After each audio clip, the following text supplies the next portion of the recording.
Join कर चुके हैं। मलिक साहब, शुक्रिया आपका। तो अब तो ये दिल्ली सर्विसेज मामले पर भी कल से मुझे लगता है कि सदन में संग्राम होगा, और मणिपुर पर जो 2-4 घंटे बात करके बीजेपी अपना जान छुड़ा सकती थी, अब वो 3 दिन उनके गले पड़ गया है।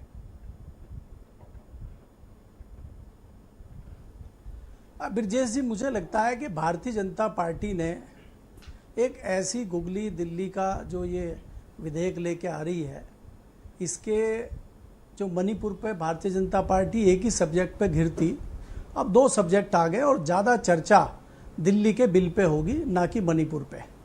जैसे कि आप खुद अपने चैनल पे भी देखेंगे, डिबेट में ज़्यादा समय दिल्ली के बिल पे जा रहा है और मणिपुर पे चर्चा कम हो रही है। यही हाल आपको लोकसभा और राज्यसभा में देखने को मिलेगा।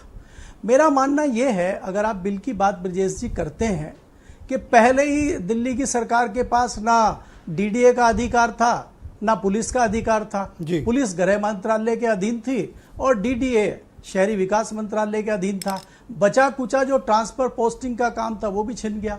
तो दिल्ली सरकार करेगी क्या, ये सोचने का विषय है। दूसरी बात यह है कि भारतीय जनता पार्टी, मुझे ये लगता है कि कहीं ना कहीं इस चीज से परेशान है कि 2024 का जो लोकसभा चुनाव आ रहा है, उसमें कहीं ना कहीं आम आदमी पार्टी और कांग्रेस का गठबंधन होकर चुनाव लड़ने की बात जो चल रही है, उससे यह है कि सातों की सातों लोकसभा की सीटें कहीं भारतीय जनता पार्टी के हाथ से ना निकल जाए। भारतीय जनता पार्टी उस चीज की रणनीति को ध्यान में रखते हुए ये सारी चीजें कर रही हैं, मुझे ऐसा लगता है ब्रजेश जी। अब नो कॉन्फिडेंस मोशन भी 8, 9 और 10 3 दिन चर्चा होगी। ये एक कदम बीजेपी के लिए नुकसानदायक है या फायदेमंद है?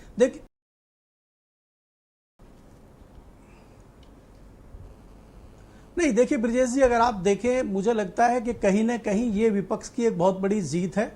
वो अविश्वास प्रस्ताव लेके आए और प्रधानमंत्री को मजबूर होना पड़ा है हाउस के दोनों सदनों में जवाब देने के लिए। मुझे लगता है कि प्रधानमंत्री अगर पहले ही इस मामले पे जवाब पार्लियामेंट में दे देते तो इशू इतना बड़ा नहीं बनता, और जो लगभग 9 दिन की जो कार्रवाई थी सदन की वो बर्बाद हुई है, उसमें कुछ काम नहीं हुए, तो उससे बचा जा सकता था।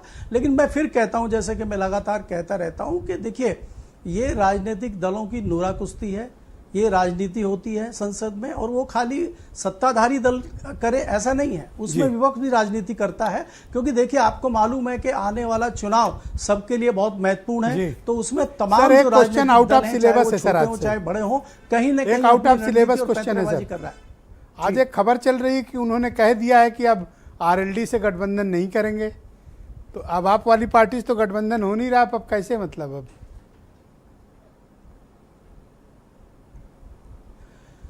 देखिए ब्रजेश जी, राजनीति में कुछ नहीं कहा जा सकता। राजनीति में जो दोस्त होते हैं वो कभी भी दुश्मन होते हैं, और जो दुश्मन होते हैं वो कभी भी दोस्त हो सकते हैं।